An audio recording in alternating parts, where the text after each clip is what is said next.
Dear children, science and its discoveries have always led to wonder.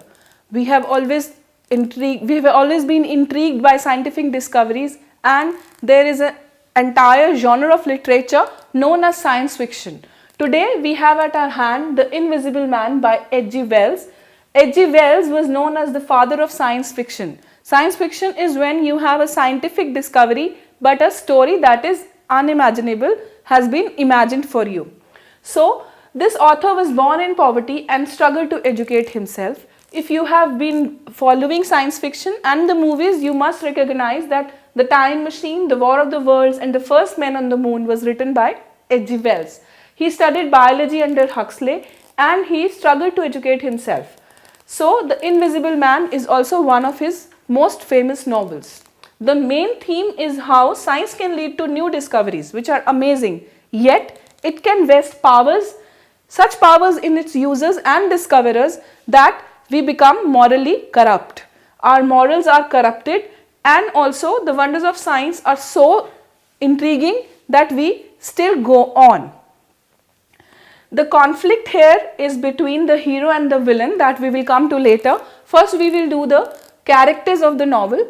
There is a Mr. Griffin. He is the invisible man. He has been an albino student without pigment, and he has changed his area of study from medicine to physics because he has been very much intrigued by the concept of invisibility. And suddenly he stumbles upon invisibility through his research and is able to make himself invisible. And he then has to turn to crime as a means of survival because he is the odd one out and he is not able to contain his power. Then there is Marvel, the tramp which Griffin uses as an accomplice, as a luggage carrier. He is a bit stupid, which helps Griffin to use him. And there is Dr. Kemp, Griffin's college associate who knows Griffin well and in whose home Griffin seeks shelter, but Dr. Kemp betrays him. He is even more deceitful than Griffin, and finally Dr. Kemp is the person who helps him get killed. There are also minor characters, the Halls, the proprietors of coaches and horses, the inn where Griffin makes his lab, and Henfrey, the clock repairer, Fairnside, and Cuss, the general practitioner, and Mr. and Mrs. Buntings. Coming to the synopsis of the plot, it is a very simple and straightforward plot with no time differences.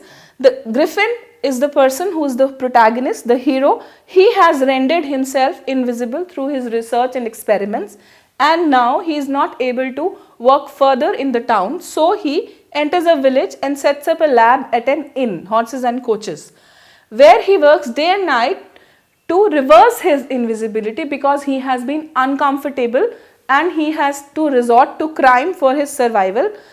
Till at this point of time he has already killed his father, but he is not at all remorseful or repentant, so we understand that he has already taken the line of crime. Then he reveals himself accidentally to the town people, and it is very interesting to know that the townspeople are not at all affected by his invisibility. They accept the invisibility concept, and they are not comfortable with him because he is indulging in crime. They are afraid of him, they are scared of him, and he also engages in immature and violent actions and thus is caught in a vicious cycle. The situation becomes so perilous that he has to run away, and in running away he meets Dr. Kemp, who he thinks is his associate and will help him. But he expects help from Dr. Kemp but is betrayed, and the police is after him now.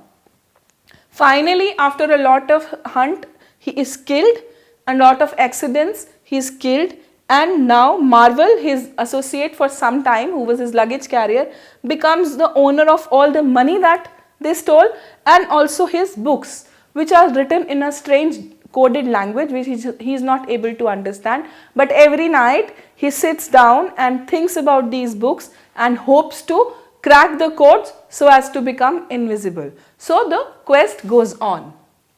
Now there is an external conflict as well as an internal conflict shown in the novel. The internal conflict is between the hero himself. He is both the hero and the villain, he is obviously very intelligent because he has become invisible through his own research, but he is not able to contain the power that he has, and he realizes that he can steal, he can kill people, he can hurt people, and he goes on a rampage. He creates havoc. He causes, and in the end he causes most harm to himself. He is killed.